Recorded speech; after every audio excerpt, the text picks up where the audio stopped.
બધી સિઝનમાં ઊંધિયાનો સ્વાદ તો આપણે નથી માણી શકતા, પણ આ ગુવાર મુઠિયાના શાકનો સ્વાદ એવો છે કે તમને સુરતી ઊંધિયાની યાદ અપાવી દેશે. ફ્રેન્ડ્સ, તો આ શાક ચોક્કસ ઘરે બનાવજો, બધાને મજા પડી જશે. વિડીયો પસંદ આવે તો લાઈક આપી ચેનલને સબસ્ક્રાઇબ જરૂર કરજો. સૌથી પહેલા આપણે 200 ગ્રામ જેટલો ગુવાર લીધો છે. ગુવારને આપણે ધોઈ ઉપર નીચેથી ડીટા કાઢી અને તેને નાના ટુકડામાં સમારી લીધો છે. તમે આ સાઈઝના ટુકડા રાખી શકો છો. 50 ગ્રામ જેટલી આપણે લીલી મેથી લીધી છે. આ મેથીને આપણે 3 થી 4 વખત ધોઈ લેવાની, જેથી બધી માટી નીકળી જાય અને પછી તેને સમારી લેવાની. મેથીને આપણે આવી રીતે ઝીણી સમારી લીધી છે. મેથીને આપણે એક વાસણમાં લઈએ. 2 ચમચી જેટલી કોથમીર એડ કરીએ છીએ, જેને પણ ધોઈ અને સમારી લીધી છે. હવે ઘણી વખત ફ્રેન્ડ્સ મુઠિયા બનાવીએ ત્યારે એવું થાય કે આપણે જ્યારે તળીને ત્યારે મેથી તેલમાં બહુ વધારે પ્રમાણમાં છૂટી પડે છે. તે ના પડે તેની માટે આપણે એક ટ્રીક કરશું. અને બીજું કે જ્યારે આપણે મેથીની કડવાશ પણ ઓછી કરી દેવી છે, જેથી બાળકો સરસ ખાય, તો તેની માટે પણ આપણે આ વસ્તુ કરીએ છીએ. આપણે અત્યારે મેથીમાં જ મસાલા કરીએ છીએ. 1.5 ચમચી જેટલું લાલ મરચું લઈએ છીએ. તમે લીલા આદુ મરચાની પેસ્ટ પણ લઈ શકો છો. 1.5 ચમચી જેટલું ધાણા જીરું લઈએ છીએ. 1/4 ચમચી જેટલી હળદર લઈએ. 2 પિંચ જેટલી હિંગ એડ કરીએ છીએ. અડધી ચમચી જેટલું મીઠું એડ કરીએ છીએ. બધા ટેસ્ટને બેલેન્સ કરવા માટે આપણે ખાંડ એડ કરીએ છીએ. અત્યારે આપણે 2 ચમચી જેટલી ખાંડ એડ કરીએ છીએ. બધું માપ મેં રૂટીનની આપણી જે ચમચી હોય તેનાથી જ લીધું છે. 2 ચમચી જેટલું તેલ એડ કરીએ છીએ. હવે આ બધી વસ્તુને આપણે મિક્સ કરી દઈએ. આપણે આવી રીતે મસાલો ચોળશું ને તો મેથી તેનું પાણી છોડશે, અને પછી તેમાં આપણે લોટ એડ કરીને જ્યારે મુઠિયા બનાવીએ ને ત્યારે તે તેલમાં બિલકુલ છૂટા નહીં પડે અને મેથીમાં બિલકુલ ફીકાશ નહીં લાગે. ફ્રેન્ડ્સ, ઘણીવાર કેવું થાય કે આપણે લોટની અંદર મેથી નાખીને મસાલા કરીએ છીએ, તો ત્યારે કેવું થાય, લોટનું પ્રમાણ બહુ વધી જાય અને જે મુઠિયાનું જે બાઇન્ડિંગ આવવું જોઈએ ને તે સરખું ના આવે. આપણી મેથી સરસ ચોળાઈ ગઈ છે. આપણે આને 5 મિનિટ રેસ્ટ આપીએ. 1 ચમચી જેટલી આંબલી લીધી છે, જેને આપણે ધોઈ લઈએ. 1.5 ચમચી જેટલો આપણે ગોળ લઈએ છીએ. આ બંનેને આપણે 1/4 કપ જેટલું હુંફાળું ગરમ પાણીમાં પલાળીએ. આને 10 મિનિટ માટે રહેવા દઈએ. હવે આપણે ફરીથી જોઈએ. મેથીએ સરસ પાણી છોડી દીધું. તમે જુઓ, મેથીનું ઘણું બધું પાણી નીકળી ગયું છે. હવે આમાં જરૂર પ્રમાણે આપણે લોટ એડ કરવાનો છે. 2 ચમચી સોજી લઈએ છીએ. સોજી નાખવાથી મુઠિયા એકદમ સરસ ક્રિસ્પી બને છે. 2 ચમચી જેટલો રોટલીનો લોટ ઘઉંનો હોય છે તે લઈએ છીએ. આપણે અડધો કપ જેટલું બેસન લીધું છે. આપણે જેટલું જોશે તેટલું બેસન એડ કરીને આપણે લોટ બાંધીશું. અત્યારે આપણે પહેલા 3 થી 4 ચમચી જેટલું એડ કરીએ છીએ. 1 પિંચ જેટલો જ સોડા એડ કરવાનો, જેથી ખાતી વખતે મુઠિયા બિલકુલ કોરા અને કડક ના લાગે. અને અડધા લીંબુનો રસ એડ કરીએ. હવે આ બધું આપણે મિક્સ કરીએ. ફ્રેન્ડ્સ, આવી રીતે જ્યારે મુઠિયા બનાવશો ને ત્યારે તેનો ટેસ્ટ એકદમ સરસ લાગશે અને મેથીની ભાજીનું પ્રમાણ અને લોટનું પ્રમાણ એકદમ પરફેક્ટ મેચ થશે. ઘણીવાર કેવું થાય કે લોટ વધી જાય અને મેથી ઓછી પડે, અને ઘણીવાર મેથી બહુ વધારે થઈ જાય અને લોટ ઓછો પડે. બીજું આપણે 2 થી 3 ચમચી જેટલું એડ કરીએ. આ જે લોટ હોય છે ફ્રેન્ડ્સ, તે મીડિયમ કઠણ હોય છે. એકદમ ઢીલો તેને નથી રાખવાનો. આપણે મેથી અને મસાલાનું જે પાણી હતું તેમાં પાણી વગર જ અત્યારે લોટ તૈયાર થઈ જશે. ફ્રેન્ડ્સ, બધાના ઘરે ગુવાર ઢોકળી તો બને જ છે, પણ આ મુઠિયા સાથે જ્યારે તમે ગુવાર મુઠિયાનું શાક ખાશો ને ત્યારે તમે ઊંધિયું ખાધું હોય ને તેવી તમને ફિલિંગ આવશે.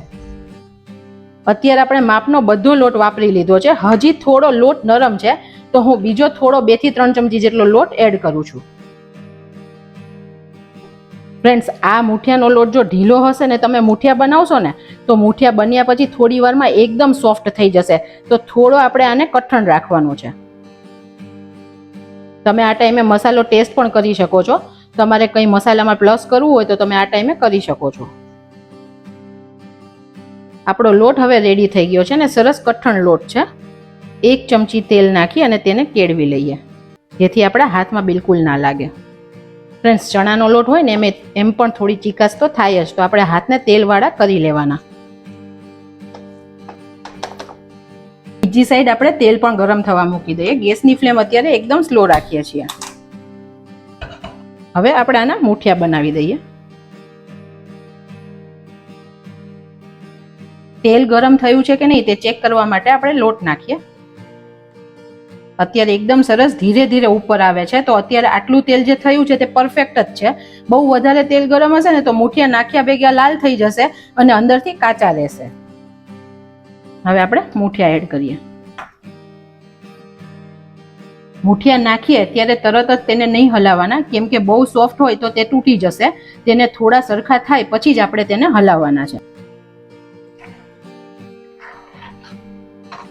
અને આપણે મુઠિયાને એકદમ સ્લો તાપે તળવાના, જેથી તે અંદરથી પણ સરસ તળાય અને ઉપરથી ક્રિસ્પી બને. મુઠિયા આપણા સરસ તળાઈ ગયા છે, સરસ ક્રેક્સ પણ આવી ગઈ છે. ફ્રેન્ડ, આવી રીતે ક્રેક આવે ને તે મુઠિયા એકદમ બેસ્ટ બન્યા હોય. આપણે તેને કાઢી લઈએ. હવે આપણે શાક માટે એકદમ ટેસ્ટી પેસ્ટ બનાવી દઈએ. જેના માટે 30 ગ્રામ જેટલી કોથમીર લીધી છે, તેને ધોઈ અને સમારી લઈએ. કોથમીરને આપણે મિક્સીની જારમાં લઈએ. 3 કળી લસણ લીધું છે. તમે લસણ ના ખાતા હોય ફ્રેન્ડ્સ તો તમે સ્કીપ કરી શકો છો. 1 ટુકડો આદુને સમારી લઈએ. 2 તીખા લીલા મરચા છે. 1/4 ચમચી જેટલું મીઠું એડ કરીએ.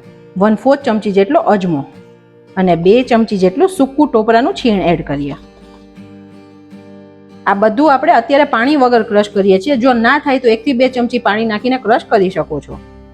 2 બરફના ટુકડા નાખીને ફરીથી ક્રશ કરીએ. આપણે મુઠિયા તળિયા તે જ તેલ લઈએ છીએ. અત્યારે 3 ચમચા જેટલું તેલ લઈએ છીએ. અત્યારે ફ્રેન્ડ, શાકમાં આપણે તેલનું પ્રમાણ એટલે વધારે રાખ્યું કે જ્યારે શાક બનશે ત્યારે મુઠિયા નાખશું ને તો ચણાના લોટના મુઠિયા છે તો તે તેલ શોષી લેશે ને રસો બહુ ઘાટો થઈ જશે. તેની માટે તેલ આપણે સરખું એડ કર્યું છે. ગેસની ફ્લેમ એકદમ સ્લો રાખીએ છીએ. ફ્રેન્ડ્સ, જ્યારે ગવારનું શાક બનાવીએ ત્યારે અજમાથી વઘારો તો તેનું ડાયજેશન સરસ થાય છે. તો 1/4 ચમચી જેટલો અજમો એડ કરીએ છીએ. આપણે પેસ્ટમાં તો નાખ્યો છે પણ વઘારમાં પણ એડ કરવાનો છે. તેલ થોડું ગરમ થાય પછી 2 પિંચ જેટલી હિંગ એડ કરીએ છીએ. બનાવેલી લીલી પેસ્ટને આપણે એડ કરીએ. અને આને ફ્રેન્ડ્સ તેલ છૂટે ત્યાં સુધી આપણે સાતળીએ.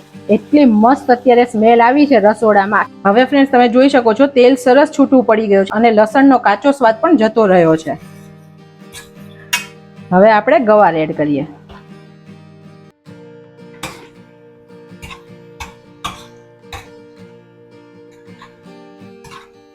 આપણે પેસ્ટમાં મીઠું નાખ્યું છે, મુઠિયામાં પણ મીઠું છે, તો અત્યારે આપણે ગવારના ભાગનું જ મીઠું એડ કરીએ છીએ. તો 1/4 ચમચી જ મીઠું નાખીએ છીએ.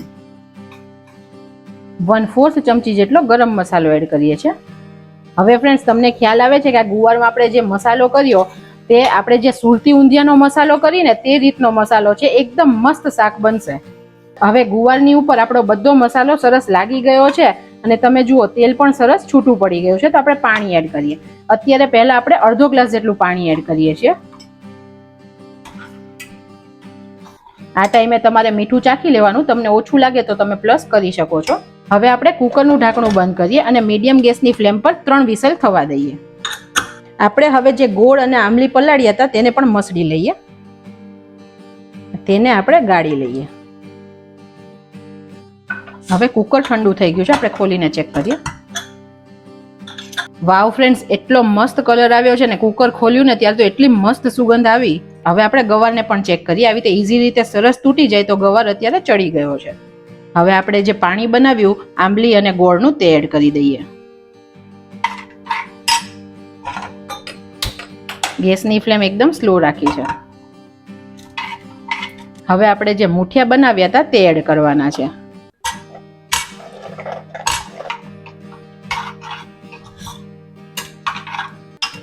હજી મુઠિયા આપણા ફ્રેન્ડ્સ પલળ્યા નથી તો આપણે બીજું અડધો કપ જેટલું પાણી એડ કરીએ, જેથી થોડો રસો પણ થશે અને મુઠિયા સરસ સોફ્ટ થઈ જશે.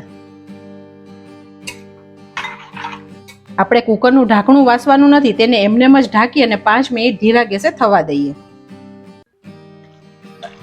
વાવ ફ્રેન્ડ્સ, ઉપર તેલ પણ સરસ છૂટું પડી ગયું છે ને આપણા મુઠિયા પણ સરસ હવે પલળી ગયા છે. હવે આપણે થોડો રસો રહેવા દેવાનો. જો તરત જમવું છે તો રસો એકદમ શોષાવી દેવાનો, પણ જો આપણે 1 થી 2 કલાક રહીને જમવું છે તો રસો રહેવા દેવાનો, જેથી મુઠિયા બધો રસો ના શોષી લે અને એકદમ ડ્રાય શાક ન બની જાય. ફ્રેન્ડ્સ, પણ આ શાકનો બેસ્ટ ટેસ્ટ છે ને તે તમે 2 થી 3 કલાક પહેલા શાક બનાવી દેશો અને પછી જમશો ને તો આવશે. અત્યારે આપણું શાક રેડી છે. આપણે ગેસની ફ્લેમ બંધ કરીએ છીએ.